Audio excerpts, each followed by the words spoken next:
Okay, we're going to be looking at another player, CouchTomato. I believe he's semi-free to play-ish, but he's basically got all the right parts in all the places. Like he's got his couch, he's got tomatoes there, and lube, lots of lube for his tomatoes. But everything is basically ideal. I don't really have that much to say. Looking at his characters. He's building the right ones. He's doing things kind of efficiently. There's few things like again a lot of the information I said it transfers over. It looks like he is going for the dream team that I posted in my PvE video. Some of that might change, but it's very unlikely. I would swap Serenity for Moo here, and then put Lena in spot 2 and Moo over where Jack is. Put Chenny in slot 3 and Jack in slot 5. That's the way that I think that they're going to be the most optimal together. But it really depends on how you're going to be doing things. I do neglect Moo's 100% stun defense attack debuff that comes along with it, because I don't think it does that much, to be honest. Maybe it's even a glitch. Who knows? But I feel that Serenity is just so much more useful in slot 1, being able to save your party from certain disaster of killing themselves. But generally, he's using all the right characters here. The only characters that might be switching out, Jack might not be good enough to be a tank. After the patch, he might just be able to get his one attack off and then get killed right away. So hopefully that doesn't happen, because then the only people that are going to be using Jack or are going to be able to use Jack are people with very, very, very good gear, and I don't think that's going to be a nice change for anybody. Though I'm all in favor of them making people actually use other tanks.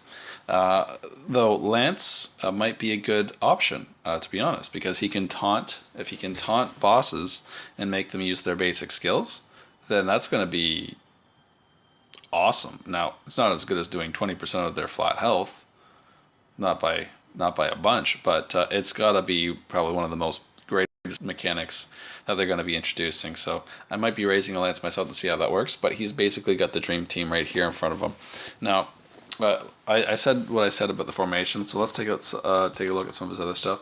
The way he's building his equipment, maces and swords on Jack, good, he needs the extra damage, and he's got a few brooches, a ring, and a necklace. So the necklace and the ring, they should probably switch places so he can get maxed out mastery from his 5th slot, but as a free-to-play player, you basically equip what you want, and by want, I mean what you what you can even get. He probably doesn't have a ton of stuff lying around. Serenity's built kind of solid. Again, like I said, I prefer to build her more as a tank, but if these are the best potential gears you can get, that's again no problem. I don't want to come off like I'm being critical of the way people are doing things, because they probably don't have the gear to be able to just pick and choose whatever they want. But this would be better off with bows instead, unless you're not using Serenity as damage in the beginning, first 2 turns-ish of the game. She's definitely really damn strong. One of the best characters on turn 1. Her passive gives her a huge amount of attack. She is only a base attack of around 6,000 something, I think, character, but it's more like the mid 7s with her passive. So very strong hero in the early game, and it would be probably a little bit better to build it more like we saw King Charles had his Serenity, where it was built more for crit damage. Okay, though there is mastery on this one, but it's all necklaces. The all necklaces has got to go. You're losing too much stats with that. If you're trying to, well, you know what? Like again, maybe I'm just being critical because I don't know exactly what you're able to have, what you do have. It looks like you probably would like to have a chest piece on your 5th slot, but you only have boots right now, so you have boot on there. You're definitely doing things kind of the efficient way. I kind of like how you're capping things out at 7, just so you can maximize the amount of stats that you're getting in return for your money. And oh, sorry, I didn't look at the potentials. Mana, dodge, defense, crit rate. Yeah, like probably keep the mana ones, because mana is always going to be really useful PvE wise, and drop everything else for crit rate.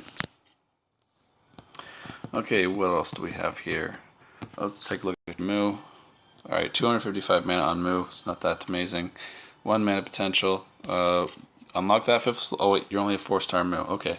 You know, maybe I'll ignore the 4-star Moo. What else was 4-star? It's going to come to my brain eventually. Where's Lena?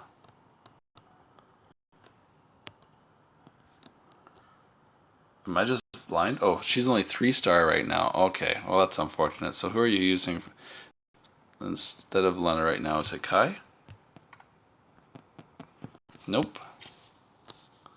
Cleo? Nope again. Oh, I did not hit that twice. Alright, so it looks like he's probably working on Lena right now. Let's take a look at her. Her little 3-star attack. Man, I am just not seeing anything today. Oh, there she is. Yeah, no, so she's basically naked. I guess that's the way that you like things on the couch, though. Sweet, a Bearman. Counter Bearman? Okay, if they make counter attacks use their basic skill effects, that would actually be cool. Bearman stuns everything that he counters at a 75% rate. Counterattack Bearman would be the new meta. Alright, what else do we have here?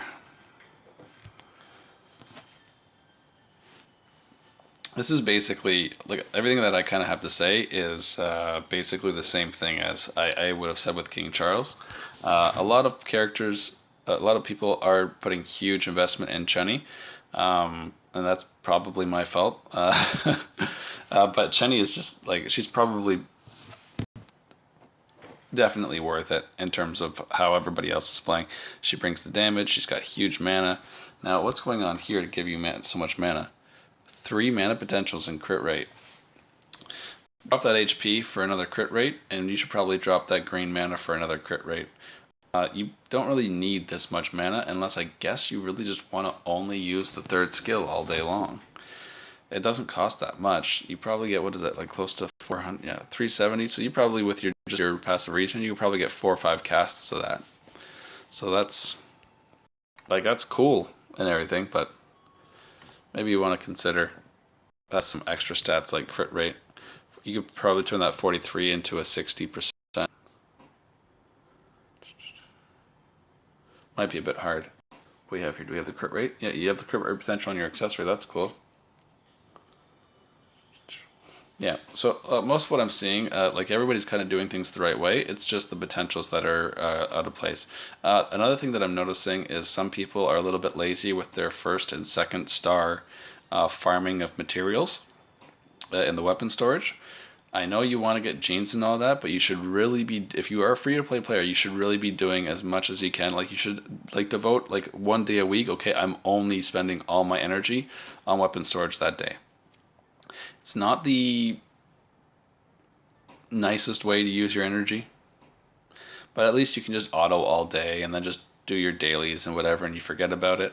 And you do something else with your life. Like, this is how I'm basically running my free to play account right now, where it's just like, okay, I want to have my gear. I don't have tons of accessories, so I want to maximize what I do have. So I want to rank up everything into the legendary grade. So I'm farming materials like a monster all day long. My 1-star gear is basically like almost all legendary right now. So that's pretty cool. I'm working on the 2 stars right now. And I just got my first 4-star character.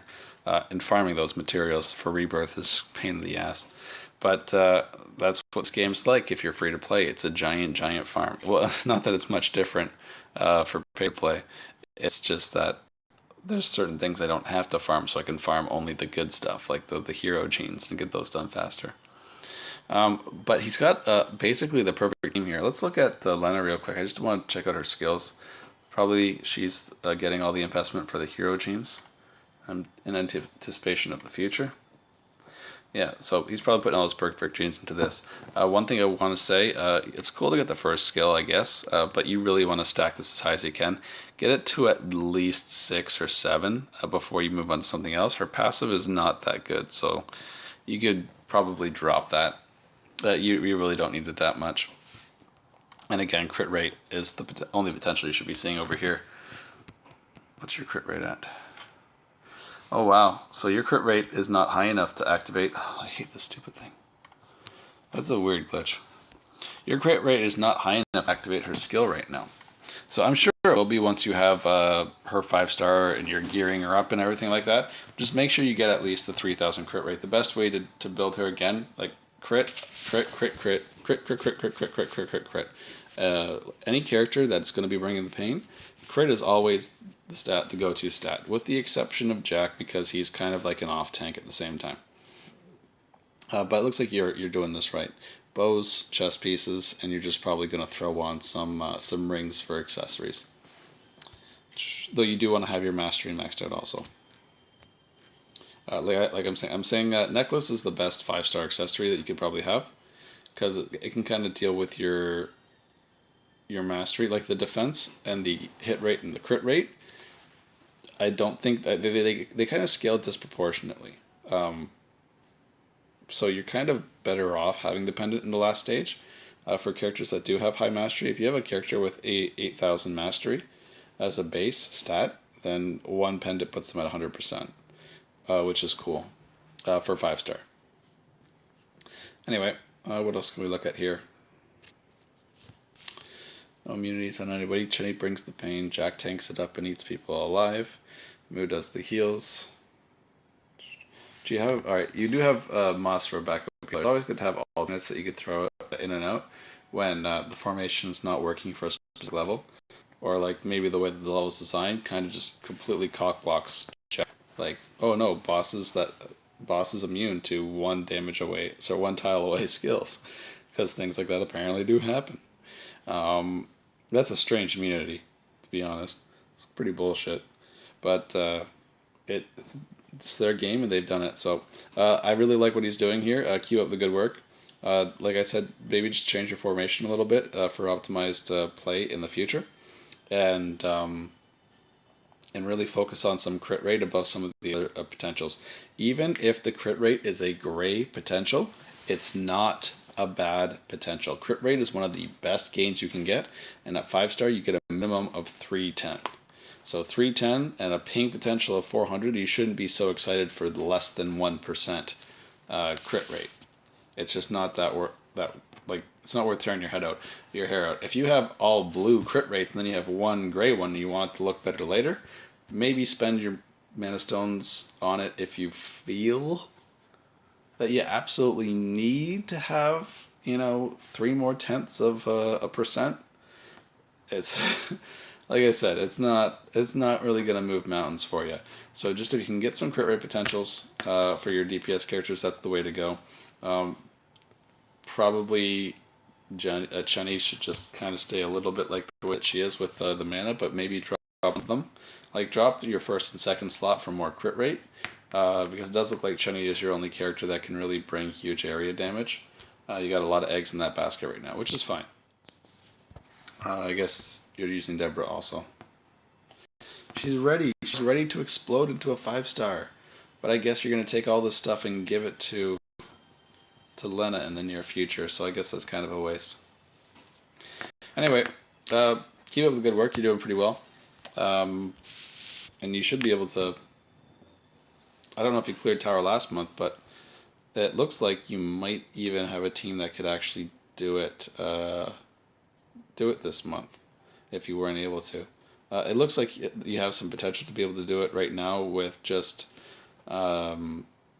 dealing with one-sided minions at a time and things like that and having a good mercenary. But it is kind of hard to beat that boss without invincibility. But if you have Invincible Jack and Invincible...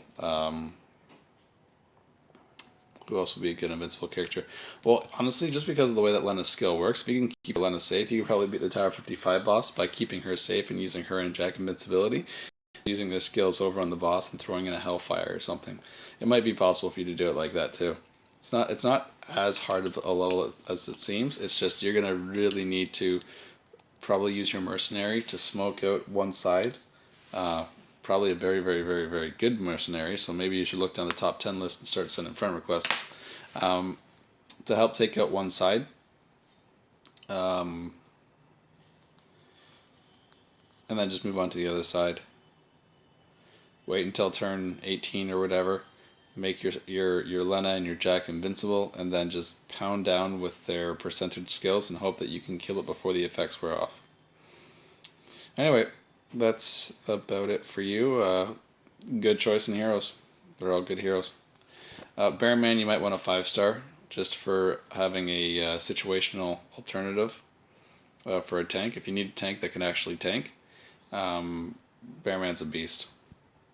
You could definitely make the Tower 55 boss, which is paper, just attack him all day long.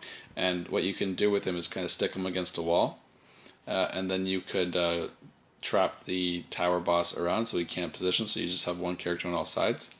And if you can have 2 of those characters invincible, then you'll get 2 or 3 turns with Bearman. You just need like maybe Moo to be one of the characters that's invincible instead of Lena, for example. If she's far back, she's safe anyway. Far back and on the opposite side of Bearman. Like, so she's sitting, if the dragon's facing Bearman, she's on the back, facing the back of the dragon. But then you could have your Moo heal your Bearman while she lays down the crits and does some damage, while Jack is throwing down, doing 20% HP damage per turn and things like that. It probably would be a good way to focus it down. Bearman's an awesome tank. Just amazing tank. He does need a healer, though. Might even be worth getting Nirvana, just for 55. But Nirvana's, again, he's one of those characters that's not good. He's just situationally very useful. Alright, well, that's going to be it for you. I feel this was a very short examination, but I don't want to give somebody else your spot in the title screen for the video, so I'll end it here.